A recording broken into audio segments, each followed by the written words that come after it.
All right. Well, I think this officially starts this stream. The first one I'm ever going to do. I don't know if I'm going to make this a regular thing or not, but I'd like to try. I'd probably try to have fun. Probably have to try and find a better time to do all this, but life's been crazy hell, and I've just been kind of using whatever free time I have to make videos in advance for all of the extra busyness coming up. Either way, I have been on a time crunch and haven't really had a lot of chance to cover a lot of like smaller topics that have come up in my feed. So I figured I'd just do it all at once, do a short live stream, cover some of the things I wanted to talk about, recap a couple of episodes of anime and all that I watched, comment, give some thoughts. It's kind of going to be a hodgepodge of topics, but it's generally speaking all anime or manga related. So is what it is.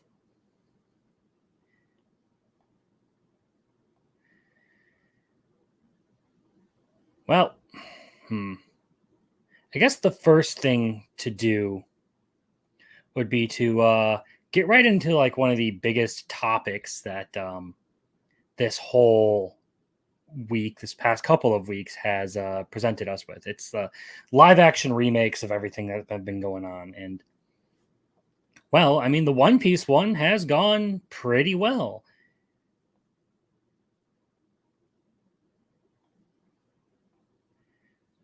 Where is it? There we go.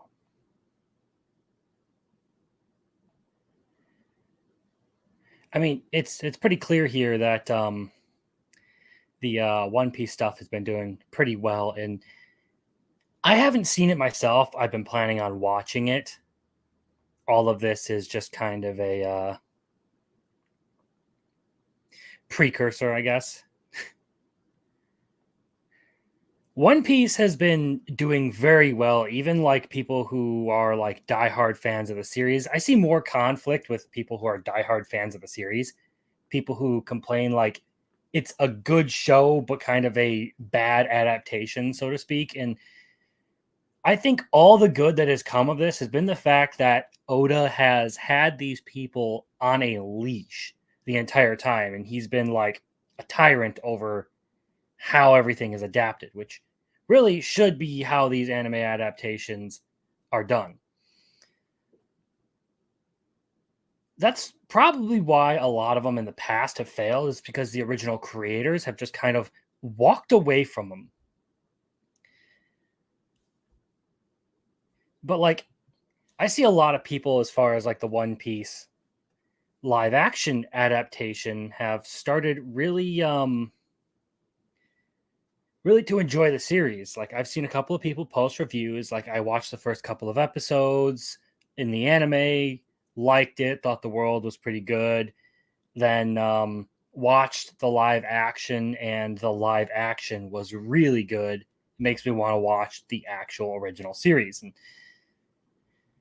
that's about the highest praise you can get for like a live action remake of a series. And from what I understand, this one really condenses down a lot of the like problem I have with One Piece being way too dragged out at times. Like I got all the way to Dressrosa, and then the half episode recaps that they were doing really just killed any motivation to continue watching the series. It was like at that point, like, yes, I can recognize that Oda is an amazing writer. Like his manga is one of the best ever written. But the fact of the matter is that the anime adaptation just doesn't feel like it delivers on all of that. It feels like it's way too dragged out, is my problem with One Piece. So I might end up really liking this adaptation, even though I do think this version of Luffy feels a little bit more cringe than the,,, um, the, original. But my judgment is entirely based on trailer material and tiny little snippets that can't really be trusted to portray the entire thing, I should say.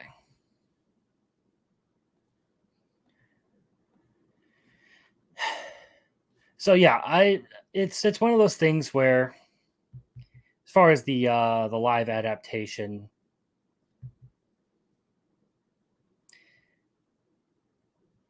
brain stopped working there. The One Piece live action adaptation is, it intrigues me because it's kind of like catching lightning in a bottle. Is this going to be something that's repeatable in the future? I might have mentioned this a lot in my videos previously, but like, you have a lot of people um pushing for the westernization of anime.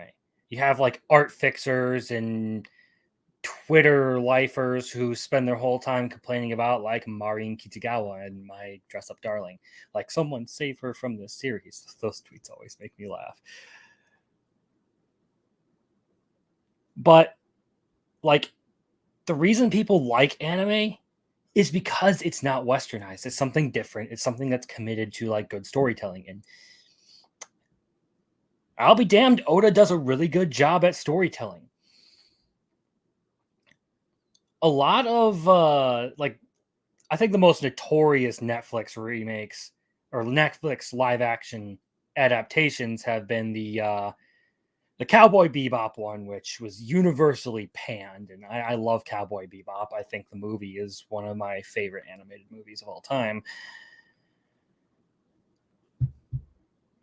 But it was just an absolute disaster. Like, they took Jet Black way too literally and made him black, which, look, as far as like race swapping goes, there are certain times where it's done well and there are certain times where it's not. When you race swap a character, it shouldn't be to promote some sort of social or political agenda. Like, one of my favorite cartoons of all time, the original Justice League animated series, they replaced Hal Jordan with Jon Stewart, and I loved Jon Stewart in that series. I thought he was a great character. I have no problem with the fact that they used the Black Green Lantern for that series.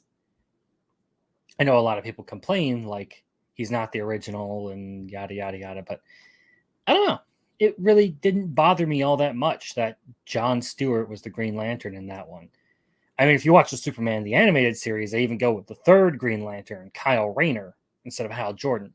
And yeah, they do make reference to Hal Jordan in the series. Like, when that episode happens, they're in a Air Force base, and you can see on one of the jets it's labeled Hal Jordan. But yeah, One Piece does a little bit of that race swapping too. They race swap Nami's sister. Um, I've seen some people comment that they also gender swapped her too, but I feel like that's a little cruel sometimes. But I don't really see a huge issue with that one. It's not like Nami and I forget her sister's name. It's been so long since I watched that part of One Piece. Nami and her sister aren't blood related; they're adopted, and then the whole Arlong thing happens. So I don't really think it's a huge issue because they're not really from what I've heard, they're not really pushing a political agenda. Like, Oda has his messaging, sure, about a little bit about like the racism and oppression of like non-human groups of people, like what happened to the Lunarians, the Fishmen, to the minks, I believe. I forget what the animal people are called. Like, the world government really, really wants to keep a tight leash on everyone, and particularly the non-human groups of people.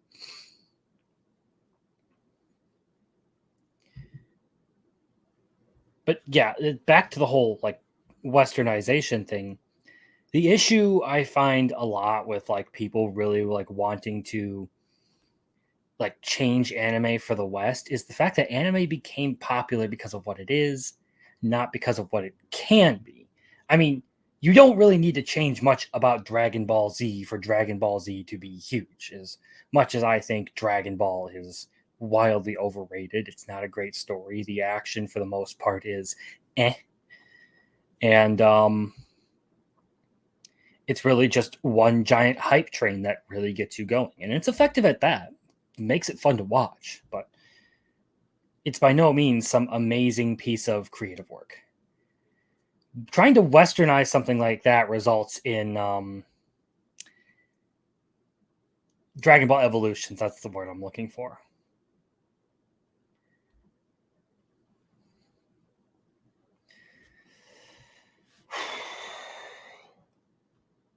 But yeah, the one I'm really concerned about though is the next one on the list that seems to be coming out. It's drawn a lot of attention, and I'm really not sure how I feel about the Naruto live action series that's going to be happening here. Now, you read this title, live action film confirmed to be under production with The Witcher's scriptwriter. Okay, that would be. Look, I love Naruto. This is like hands down my favorite anime. Yes, I know it's flawed. I know the fandom can be really toxic, but Naruto was like one of the first animes I really watched, and it was the one that made me fall in love with the whole freaking thing. Now, it would be one thing if, I could trust anyone in this production to actually, do a good job, but right off the bat, I see this and I'm a little bit concerned because that doesn't even paint the full picture. I did a little digging on this and I will show you. So right here, a live action adaptation of the iconic anime and manga series Naruto is currently under production by Lionsgate. The confirmation left fans excited as Daniel Richtman revealed via Patreon that Tasha Ho, that's the name we need to focus on right there, the scriptwriter behind the successful Netflix series The Witcher, was involved in the project. Now, this is interesting. The scriptwriter behind the successful Netflix series The Witcher was involved in the project. And now you know the whole drama with The Witcher and how Henry Cavill was basically a lore hound who kept people committed to the project.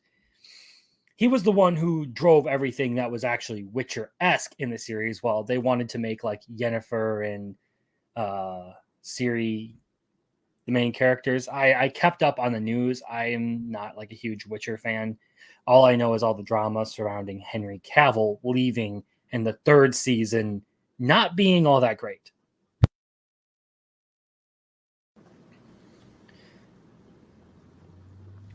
But I looked into it a little bit more. So they say Ho, whose adept storytelling skills are evident in the well-received adaptation of The Witcher, has also reportedly completed a new script draft for the upcoming live-action movie. Fans of both Naruto and The Witcher are now excited and curious about what the upcoming project will bring to the table. This right here, that fans are excited, I think is patently untrue because I have not seen a single freaking Naruto fan happy that there is a live action adaptation coming. This has to downright be a lie.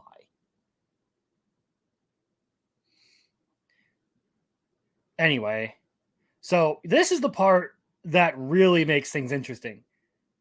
The report stated that screenwriter Tasha Ho, who has previously worked on Red Sonja and The Witcher Blood Origin, has penned the latest draft of the script following Johan Levine's work. Jonathan, slight dyslexia moment there. I might be slightly stupid.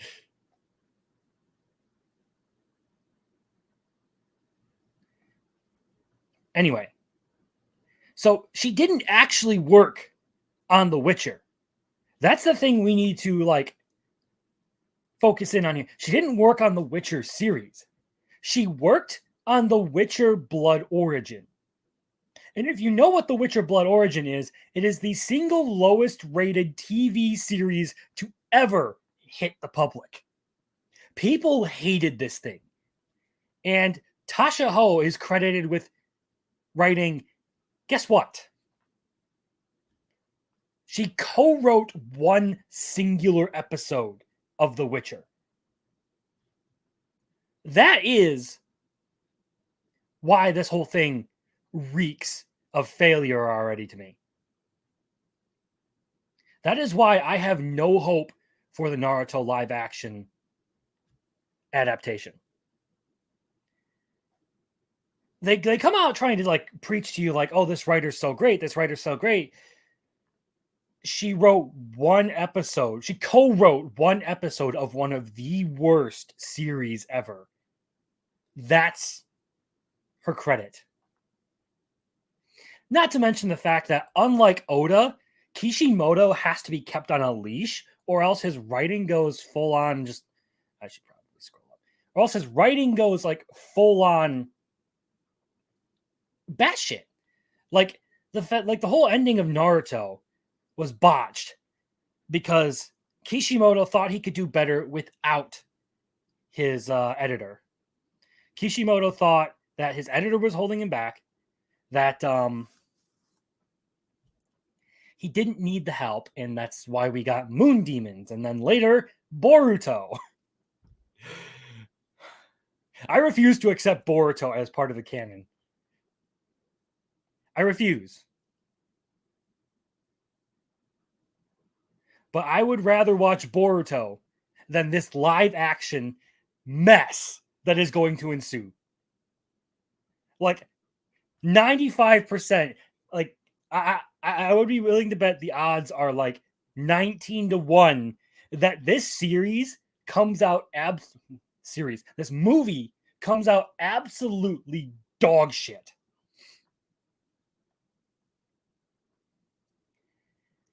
I don't trust this person. I don't trust anyone involved in this to do anything well. Look at what happened with the Knights of the Saint Seiya, the Saint Seiya adaptation, Knights of the Zodiac. From what I heard, it was a decent enough movie on its own, but it was a horrendous adaptation.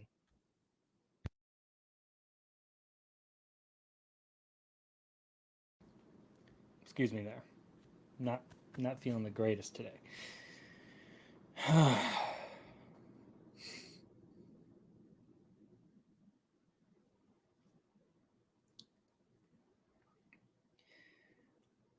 Look, anyone who says they're excited for live action Naruto, they've probably been lobotomized. Let's just be real here. Like anyone who's excited for live action Naruto doesn't understand that one, Kishimoto needs to be kept on a leash, and you trust that guy to try and keep everyone else on a leash with this production? Nuh-uh. Two, they brought in arguably a horrendously bad writer who co-wrote an episode of one of the worst TV series ever produced. And then they try to pass it off as some big win, like, oh, remember the successful Witcher series that was really only super successful because of Henry Cavill? Yeah, we got the writer for that. You know, the one who wanted to ditch the lore and do whatever they wanted, and the one who bastardized everything The Witcher with Blood Origin. That's who we got to write Naruto, the live-action adaptation. Oh my god. No, this is going to be a mess. It's going to be a downright mess.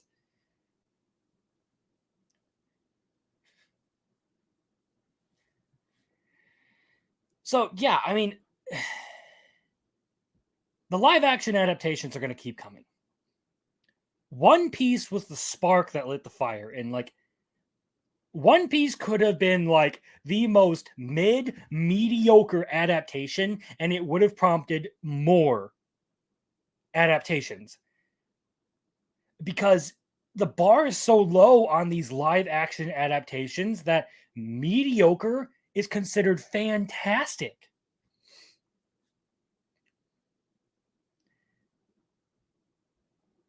It's insane.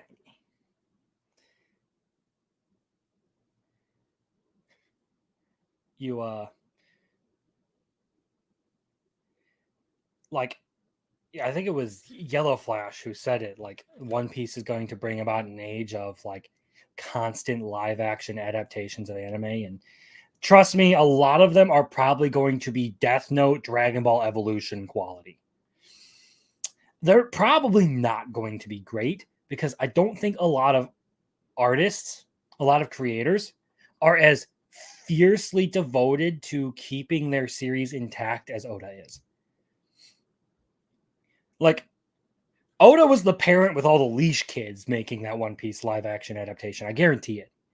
Like, he was on their asses, just like beating them into submission with everything he wanted done.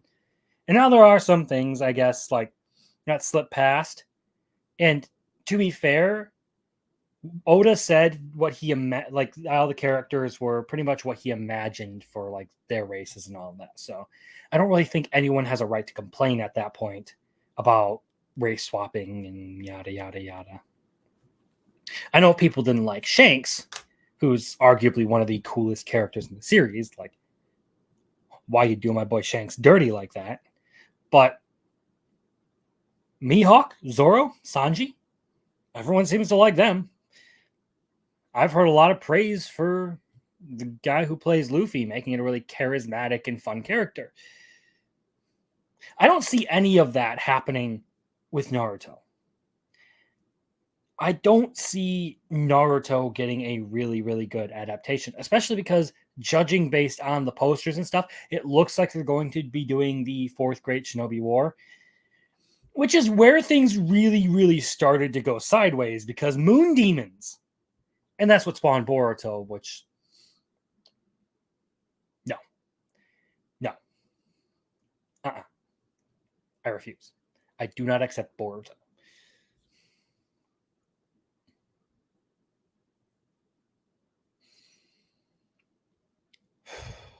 Man. Yeah, the live action adaptations, it's going to be interesting if these people in Hollywood and in the entertainment industry learn from what made One Piece better than the rest of the adaptations, maybe there is a hope. There is a hope we see one or two good adaptations. But there are too many people out there who think they need to fix source material and change things because it's got to be made for the modern era and for a new audience and all of that. Because fuck the audience that actually made it good, right? Fuck the audience that loved the series as it was, who was already there, who are already willing to just throw their fucking money at you. Fuck them. Nah. Let's target a bunch of Twitter weirdos who don't even pay for our shit anyway, who don't like us. And the moment we step out of line with their ideology, they're going to turn on us. I mean, look at what happened to G Witch. Look at what happened to the newest Gundam series. The moment Bandai decided that they were going to retcon the lesbian marriage ending, people lost their ever loving minds on Twitter, which isn't a surprise. They freaked out about Berserk, which is, you cannot argue with the fact that Berserk is the greatest manga ever written. It just is. You don't have a right to say otherwise.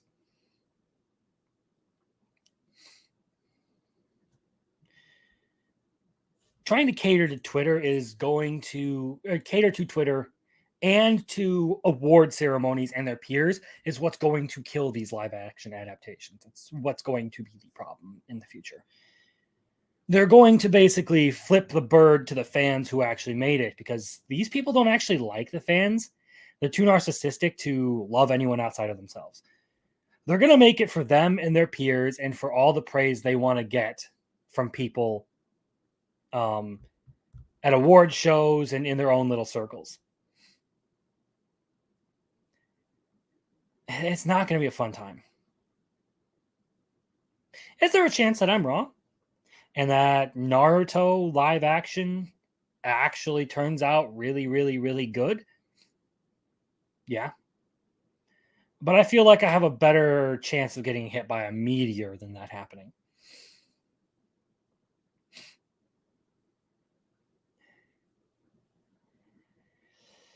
Ugh. The live action adaptation stuff just kind of, it drives me crazy.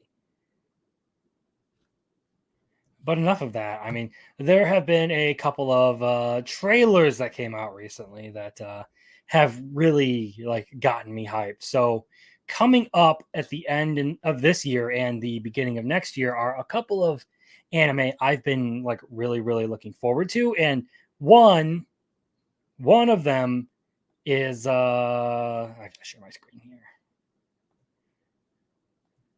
Yeah, Frieren. So like this series is one that I picked up. Oh, I don't know, when there was only like 2 manga volumes out in English. I picked it up, instantly fell in love with it. It's fantastic. I love this series. And then I found out it was getting an anime adaptation this year, and I lost my mind. I got really excited. This has been one that I've been super stoked about seeing.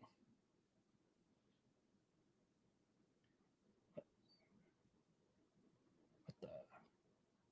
Is this not the? Oh, this was the one I wanted to. So yeah. Oops.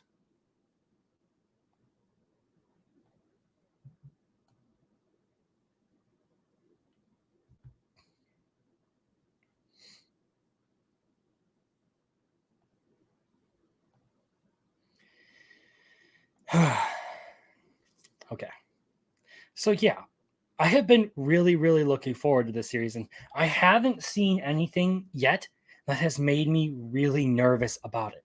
There have been a small little bit of like animation ticks that I have a I've had a like slight problem with, but there's nothing that makes me think this is going to suck. I do have some questions about the strategy they're taking with this.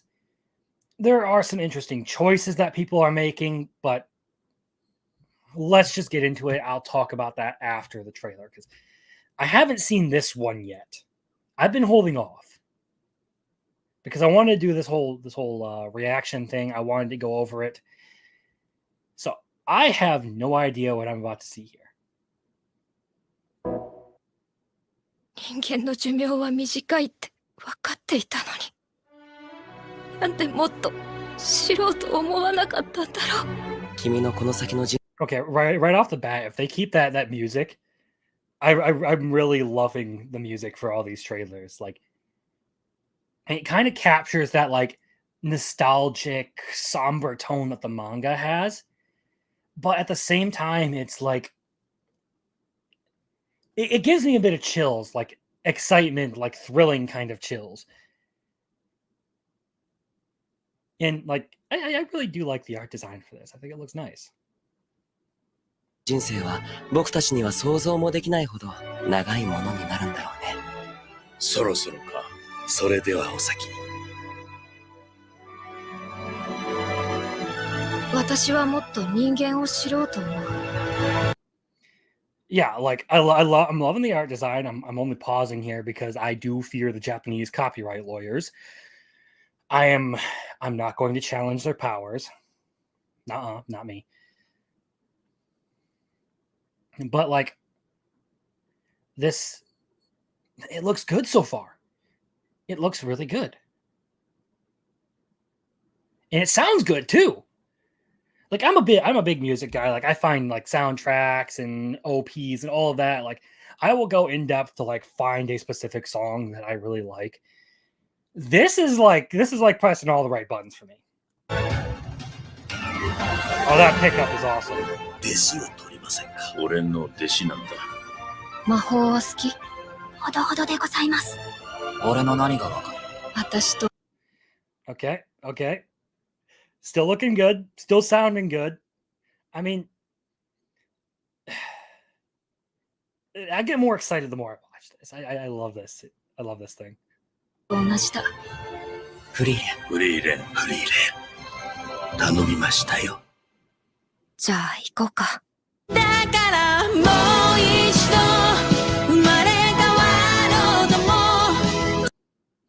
Maybe I should turn this down a little bit. It's kind of blasting in my ears. I should probably adjust the volume. Either way, is that the name of the song that they're going to be using?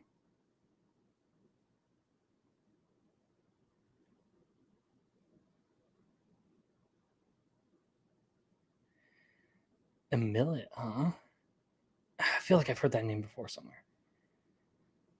There's probably a Millet song somewhere. Oh wait, no, was Millet the one who did Kizuna no Kiseki? I gotta figure this out now. I am literally about to go into my Spotify playlist, find Demon Slayer Intro 4, and figure out if I'm right on this or not, because I got to know. I got to know! I forgot it takes forever to load my freaking liked songs playlist, because I have thousands of them. Yeah, okay, it was. Millet was in Demon Slayer Season 3 opening, which is about the best thing that came out of that whole season was the opening. I love that song. それはフリーレン様にとって大切なことなのでございますね。わからない。だから知ろうと思っている。師匠はお前のせいで勇者一行の冒険がくだらないものになったって言ってたぜ。くだらなくてとても楽しい旅だったってよ。So far, the animation looks great. I'm kind of loving it. Like, is it perfectly smooth and all that? No, but sometimes you can't really like expect everything to be absolutely perfect. But like, I don't have huge issues with this animation. Like, if you compare everything to Jujutsu Kaisen and Demon Slayer, you're gonna have issues. Nothing's ever gonna be good enough. Sometimes you got to learn to just accept the fact that it's good. It might just be like better than average kind of good, but that's still like a step in the right direction because a lot of series just kind of shit the bed on animation. 私はみんなのこと何もわからない。私を知ろうとしてくれたことがたまらなく嬉しいのです。みんなとの冒険だって私の人生の100分の1にも満たない。その100分の1。Again, it looks good. I saw some people complaining about the animation. Like, I don't see any issues with this. I don't see what all this stuff is about. It looks good to me. It sounds good to me. I know the story. I'm really excited for this one. Honestly, it might just be like my anime of the year if it's good. Because I freaking simp for this series, apparently. All right. 違う。お前を変えたんだ。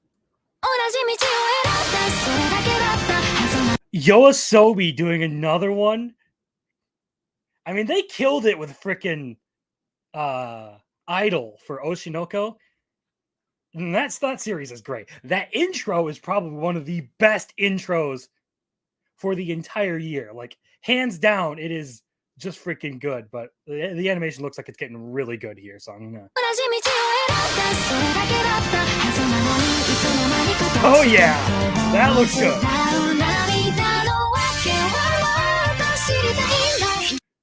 Oh my god. Okay, yeah. I'm hyped for this. That looks good. I love it. Whew. If that's the music they're going with, it really drives the hype up for that stuff. Like, this is probably their best trailer. Like, their trailers have been kind of weak in like showing exactly what this series is about, and like they've really only appealed to fans. This trailer gets it. It nails it. 人は死んだら天国に行くんですよ。フリーレン、僕たちは確かに実在したんだ。きっと見つけられる。そうだね。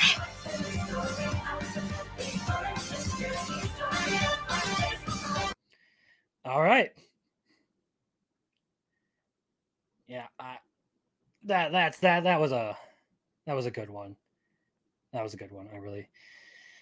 So if you don't know what Frieren is about, it's a series about an immortal elf who joined the hero's party to fight the Demon King. It's very stereotypical J fantasy kind of stuff. Well, they win, and this story takes place after all of that. It's basically Frieren kind of grappling with the idea of living far, far longer than all of the people she's ever known. So, like, the hero, like, the whole story, like, kicks off her journey with the hero dying. And she's kind of like grappling with like what it really means to live because, well, she's thousands of years old already and will continue to age for a while. And as she's going, she reunites with some old friends, some of the members of their party, and picks up a couple of their students, and they start traveling together. All around, I really like a lot of the characters, like Fern, the purple hair chick. She's interesting because she's like the most like responsible, level-headed of them, even though she's not like the greatest mage. When it comes to combat, Frieren's easily better, as you would expect from an immortal elf. But when it comes to personal responsibility, Frieren acts like a small child. Fern is far more mature. It's kind of an interesting dynamic there. Then you have the guy with the axe, Stark. He's an interesting character because he's constantly afraid of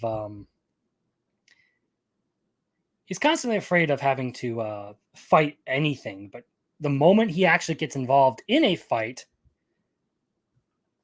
he's pretty good at what he does.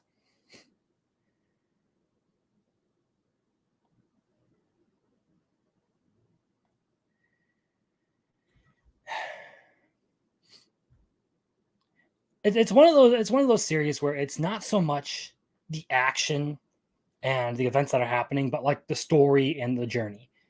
The whole series pretty much is the journey. So like if you're not prepared for something that's a little bit less action based and a little bit more like story oriented, character development generated, it might not be for you, but I swear by it. It is one of the best manga I read all of this year. I still have a volume sitting over on my desk that I just haven't had the time to read, and I'm gonna be off work for a little bit. I'm gonna have some free time, and I am going to catch up on the massive stack of books that I have not touched. Or at least I'm going to try to, because there's a bunch of light novels, there's a ton of manga. I have the entirety of Claymore to read. I have a box set and I haven't even touched it yet.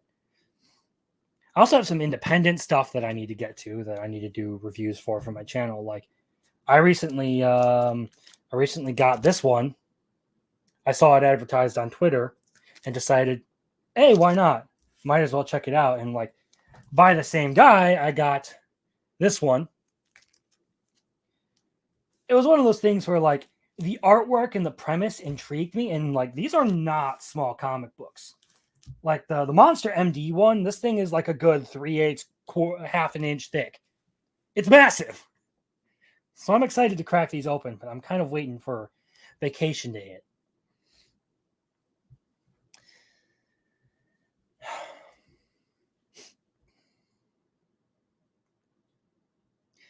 But Frieren wasn't like the only Frieren wasn't the only trailer that I saw that really intrigued me, and there was another one that's going to be coming out early next year, one that I've been interested in that I think has some great potential, and that would be the Solo Leveling anime. Now, I have yet to see this trailer, and I haven't seen any like huge action sequences in this. So if they look, if A1 does what they did with Licorice Recoil, I think I will really like this. Licorice Recoil was great. It was basically the first anime I ever reviewed. I went into it expecting some dumb Yuri series. Turns out I was wrong. It was just all around great. So I haven't seen this trailer yet. This is another one I've been looking forward to. So I might as well get into it. Just the volume down. 今から十数年前、突如として異次元とこちらを結ぶゲートと呼ばれる通路が出現し、世界中で常識を超える出来事が起こり始めた。戦うことのできる能力に覚醒した者たちを。So far, I'm getting like stereotypical shonen vibes, kind of like this guy powering up over here. The animation looks good. It looks crisp. I like the art style. I think this art style is a little bit more intriguing to me than the manhwa art style that the graphic novels present. And I'm only like so deep into it. Like, I like just started the Island Raid arc, like against the Ant Queen or whatever. But I've liked the series. It's not like I've been super hyped on this. I just think this one has been like, this one could potentially have some like really, really good action sequences. It could be another like 8 to like 9 kind of anime, I'm thinking. ハンターと呼んだ。今日もよろしくお願いします。あの兄ちゃんは別名人類最 I always forget like how like weak he looked at the beginning of the series.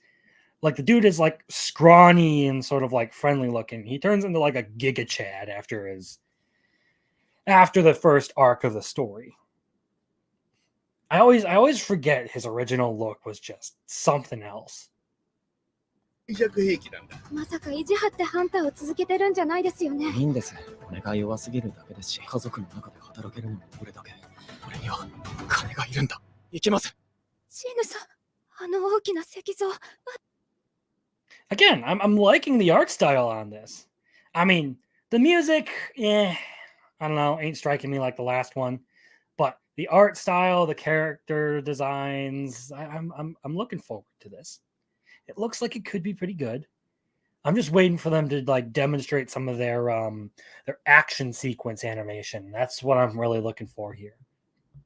私たちのことを見てたんです。みんな捨てて叫んだろ聞いてねえぞ Okay.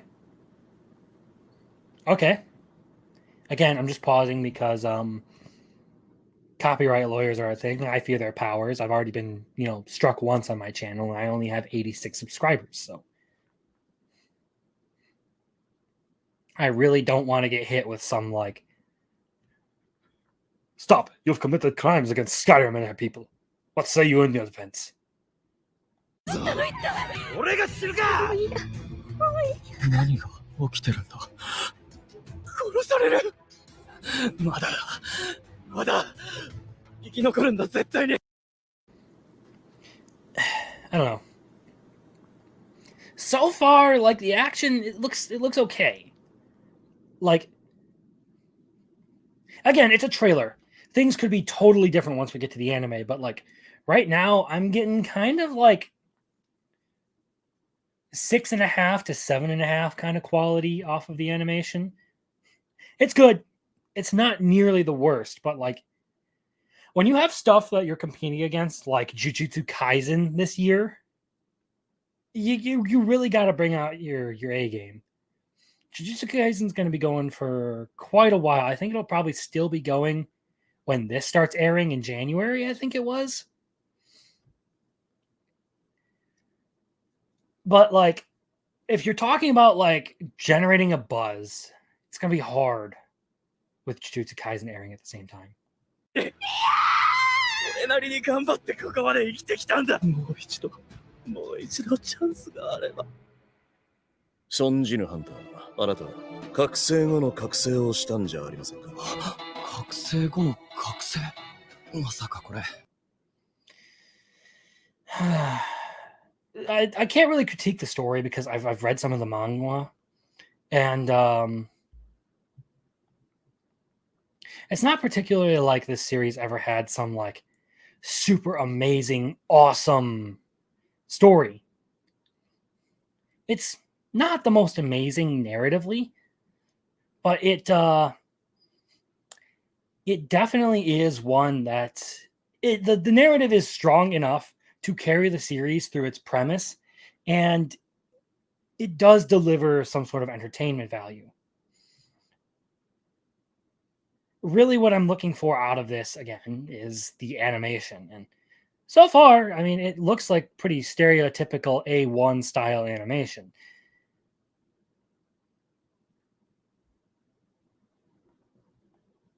もっと体を大事にしてよ。めちゃくちゃ心配したでしょ。前に進むか引き返すか、さて行くか。装備は整えた。やるべきこともやった。本当にパーティーもなしに俺一人でボスを。Okay, that doesn't look too bad, but again, it's not like the super amazing kind of. I know I said earlier you shouldn't compare everything to Jujutsu Kaisen and Demon Slayer, but here I am doing it.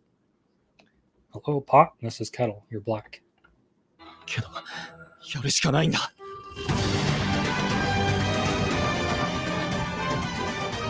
Okay, music picking up there. I kind of like it. I like it.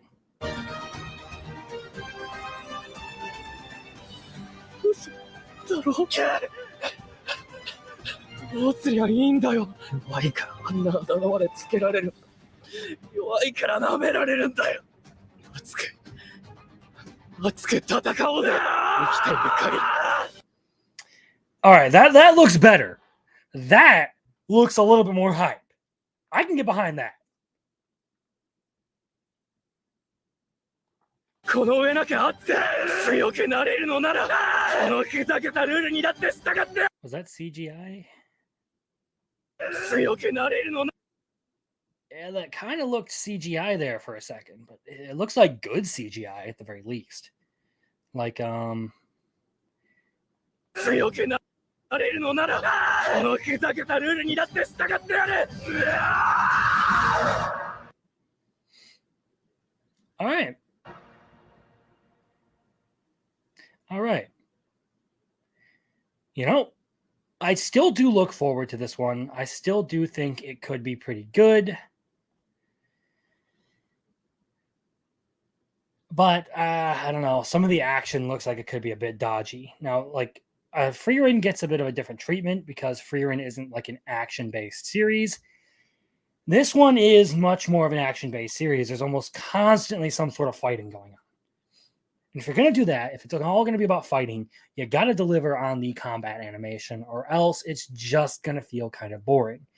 That was one of my big complaints about Bleach up until the 1,000-Year Blood War. Was the fights just felt like they lacked so much energy. And on top of the fact that it was like a giant filler sandwich, like the whole middle arc doesn't even feel like it matters sometimes. I don't know. It was just one of those that bored me. Like I don't particularly care if you like the series or not. That's up to you. I mean, I'm a Naruto fan, and I know we're kind of treated as toxic. But it ain't our fault that Bleach fans are fucking retarded, okay? I'm kidding.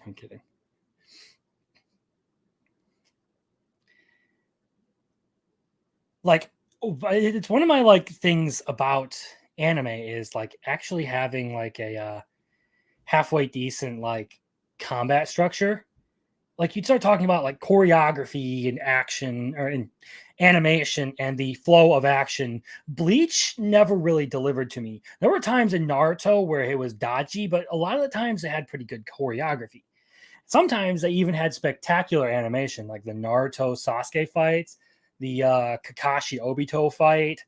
Those are some like top tier fights for me because choreography, animation, storytelling all combined into one. Bleach fights, I never really got the choreography and animation out of it. Sure, the story was there. I think Tite Kubo does a pretty good job of writing the story up until 1,000-Year Blood War, ironically, where they create Yhwach, who's basically just omnipotence, omniscience. Those are his powers. He only loses because of plot. It's kind of dumb. Kind of the same thing that happens with the ending of Naruto.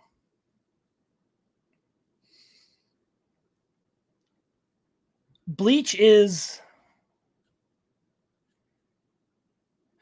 just never delivered on the choreography and the animation. You would get into a big fight, and all it really felt like was like still frame animations of characters unleashing attacks, and like they would zoom out and show like this massive burst of power, and then you'd get Byakuya and Ichigo just bouncing swords off each other, just clink, clink, clink the whole time. At least Naruto went out of its way, like with Rock Lee versus Kimimaru as an example. It went out of its way to like properly choreograph like the whole taijutsu that Lee was using. That fight looked good. Its animation, was it the best? Maybe not. I don't know. It didn't feel like it had like that flair that some of the other fights had. But the choreography and the storytelling really came through in that one. Bleach failed to deliver like the hype in a lot of its fights up until Aizen. The Ichigo versus Aizen fight was probably one of my favorite final battles in all of anime. Because it kind of did like a Uno reverse of the very stereotypical protagonist versus antagonist trope, where the antagonist is some like ridiculously overpowered person and the hero can never win, and then some ass-pull power-up happens, or like the power of friendship and all of that. Ichigo literally rolls up and violates Aizen for the entire fight. It's not even close. And it's so bad, Aizen can't even comprehend what's going on.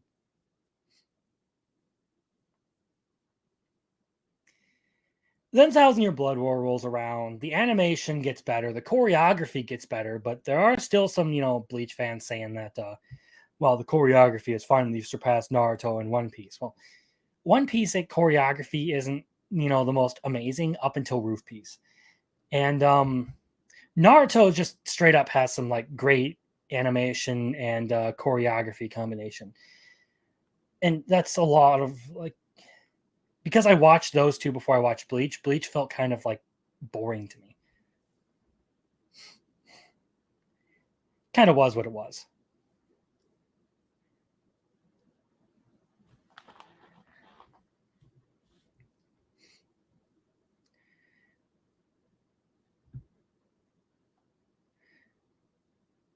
Oh, am I?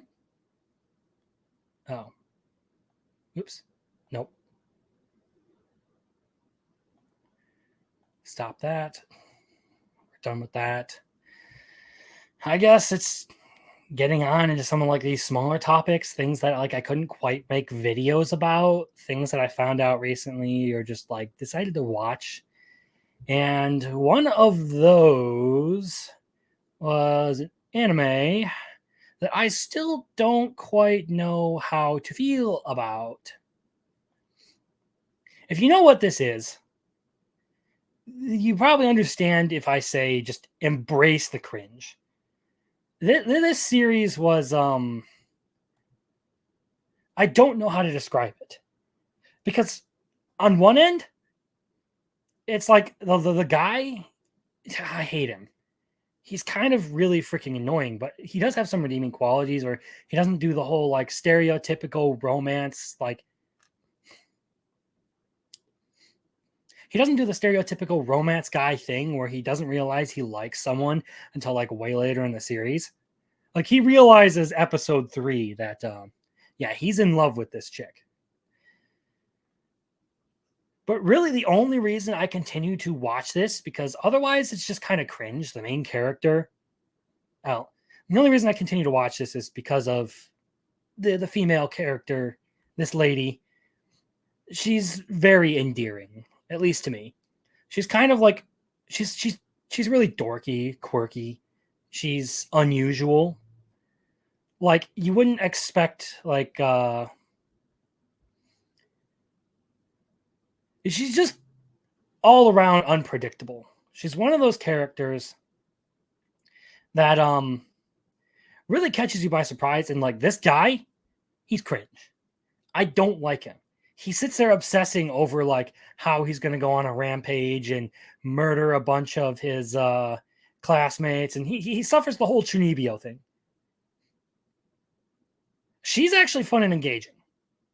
A character I actually ended up liking. Because again, she's a dork. She's a bit awkward and airheaded. The things she does are like stupid and silly in a very endearing way. So, yeah, I'm on the fence on that one because I just don't know how to feel about it. It's like, on one hand, the premise is just, I don't know. But this one character I really, really like. Like right off the bat, she's really likable.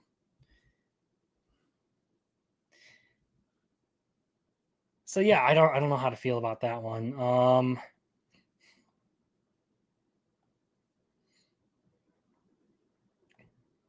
There are a couple of other novel series I touched recently.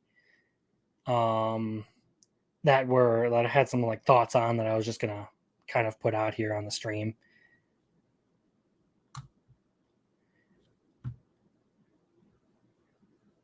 This it's Overlord Light.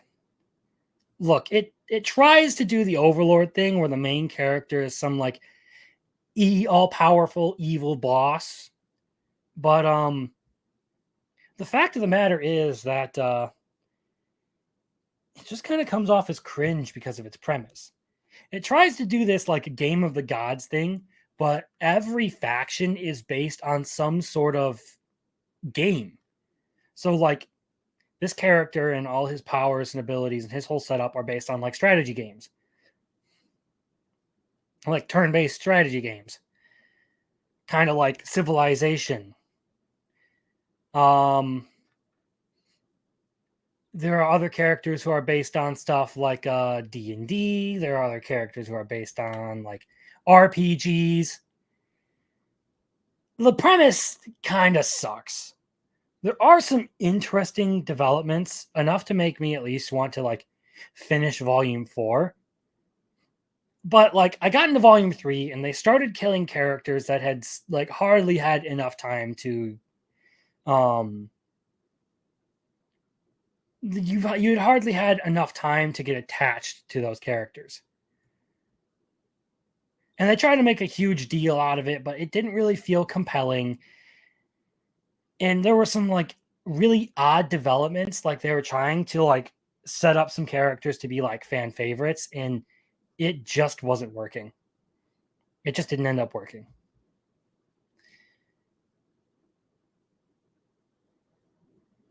So yeah, it was Overlord Light. It wasn't fun. It was kind of meh, actually. I don't know if I'm even going to continue trying to read that series after that. I mean, it was funny to just kind of see the guy go full unhinged and be like, you know what? Fuck the rules of this world. Fuck everything. I'm just going to start mass producing guns for everyone. And we're going to, you fucked around. Now you're going to find out.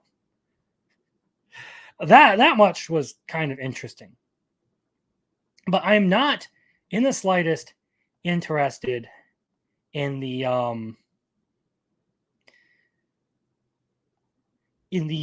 like game versus game kind of stuff.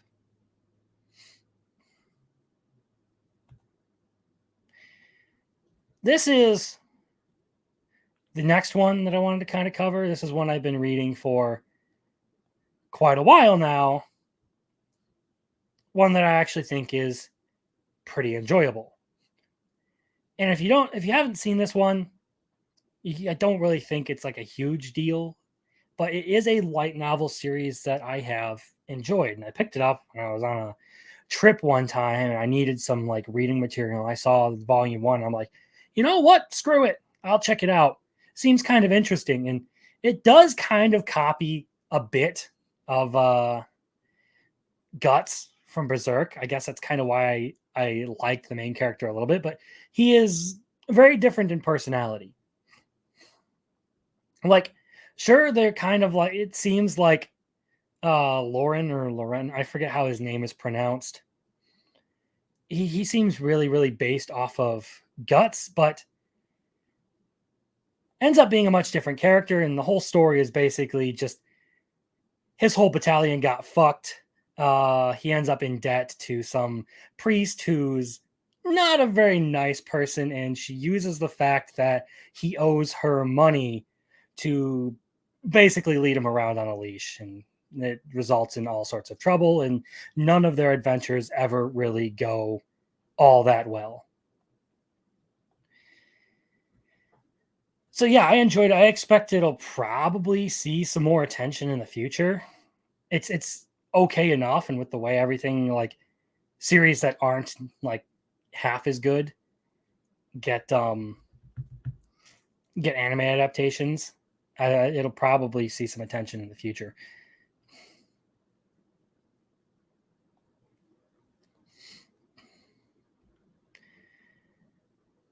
And now we are approaching an hour, and I'm just about done with everything I had to cover. I mean, there was the bit about like the unwanted undead adventurer, but like that series has been going for quite a while. They've already announced an anime adaptation for that.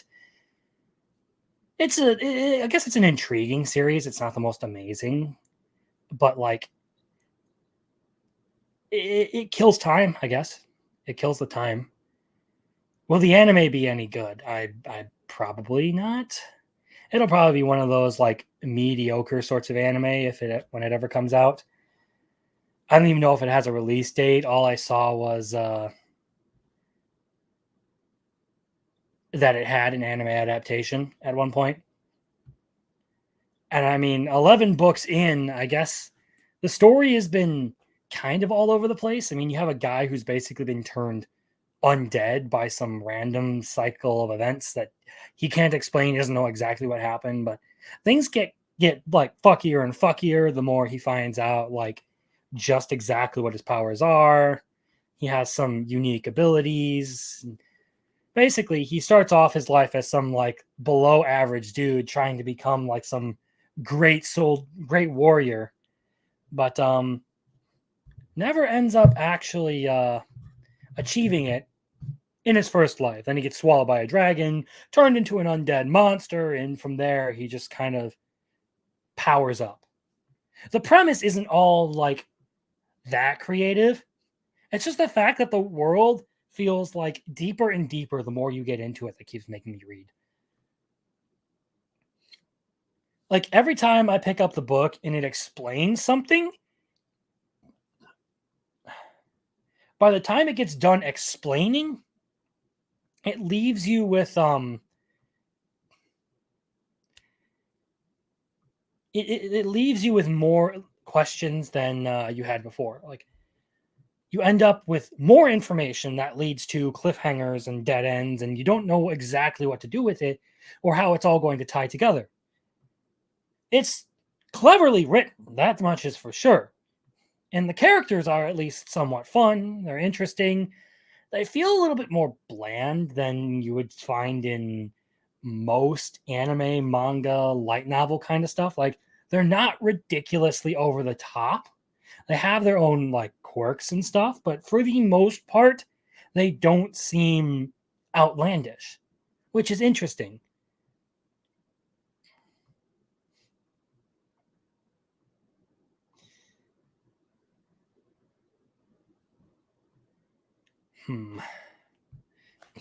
But I guess it could be interesting. I guess it could be fun. We'll see how if it like gets some like decent action sequences, like it doesn't just like freeze frame the action sequences and like punch connects kind of stuff. Maybe it'll be all right. Maybe it'll be enjoyable, but like as far as story goes, I don't really think it has the most amazing story. It kind of develops at a really, really slow pace. Things aren't exactly going very fast. And like I said, the more you know, the more things get, or the more that develops, the more things get confusing. It's basically like you're adding more and more and more plot lines and they aren't quite all coming together, but eventually you will figure out what's going to happen, and when it does, maybe it'll be something great. Maybe it's a slow burn, and then like One Piece, and then once you get to like episode 500, it turns into something amazing. But there are other novel series that are just great off the bat, like Strange Adventures of Rogue Mercenary is fun right off the bat. So I'm a Spider, so what? Fun right off the bat. Jobless Reincarnation, fantastic right off the bat. This is like an age where you can't really slow burn things. You got to really capture people with that first one. Otherwise, you're going to lose a lot of audience.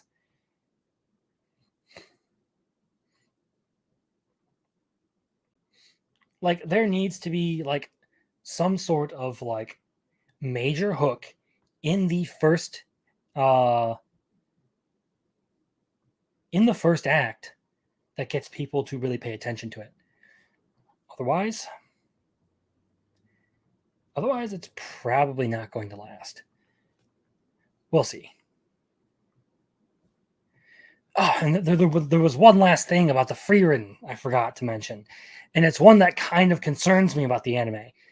It's the fact that they're planning on doing a 2-hour pilot episode. Now, I know that's been done before, like the double features for Demon Slayer were like 40 minutes. Oshinoko did an hour and 20 minutes, but 2 hours, that's insane. That is a lot to watch for a pilot episode. That's a whole freaking movie. So, yeah, I'm a bit concerned when it comes to Frieren because it's going to be starting with a 2-hour freaking episode. That seems like you're shooting yourself in the foot at that point because I love the series. I love Frieren.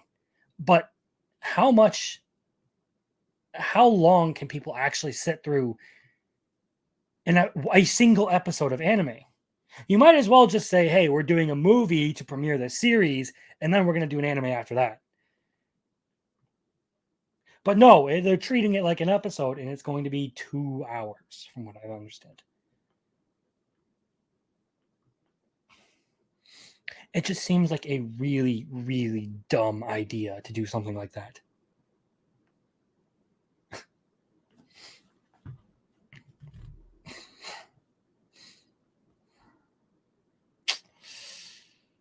Yeah, we'll see how it plays out. That might just kill the hype for the anime. Like for Oshinoko, it worked. That first episode was like an hour and 15 minutes of build-up for the greatest sucker punch of all time. But Frieren doing a 2-hour episode? I've read the manga. I don't think there's any huge hook to it that's going to pay off for that amount of time. I don't think it's going to have the same payoff, and it might just be what makes the anime falter when it premieres later this year.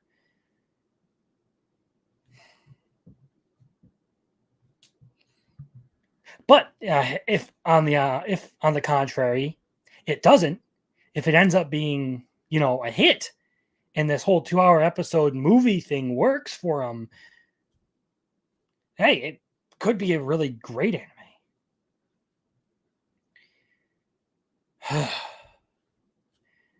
All right, well, I'm a little over the hour mark now, so I think it's probably time for me to call it a wrap.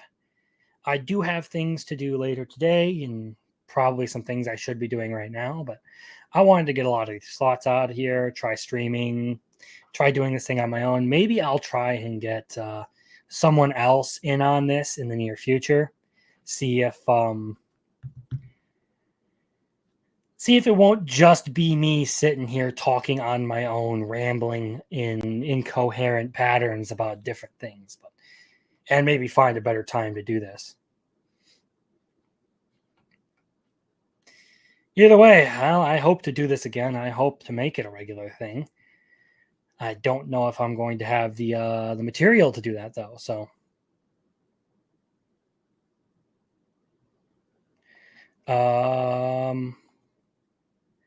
Joined a few minutes ago, but to add context, can you state the anime you were talking of?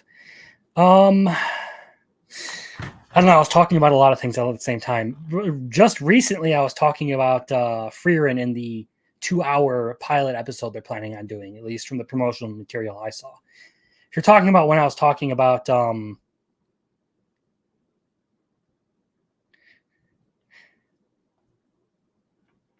thanks, man, thanks. But if I talked about a lot of things in the past 10 minutes, I kind of went off on a rabbit hole following a bunch of like ADHD thoughts. So like I hit Bleach, I hit One Piece, Naruto. But if you're asking about again the 2-hour episode thing I was talking about, where it could make or break the anime, it's Frieren Beyond Journey's End.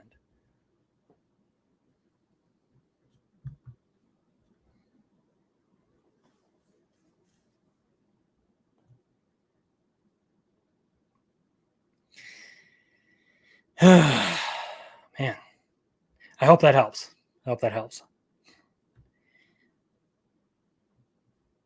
I think at this point, though, I need to call it quits now because I've pretty much covered everything I was going to cover. So,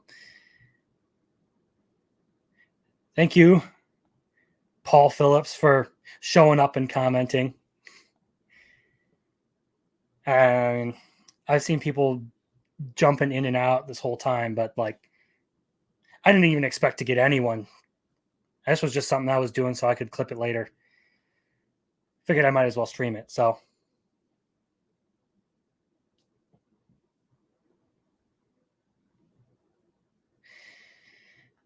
it is what it is now. I guess it is time to call it a quit.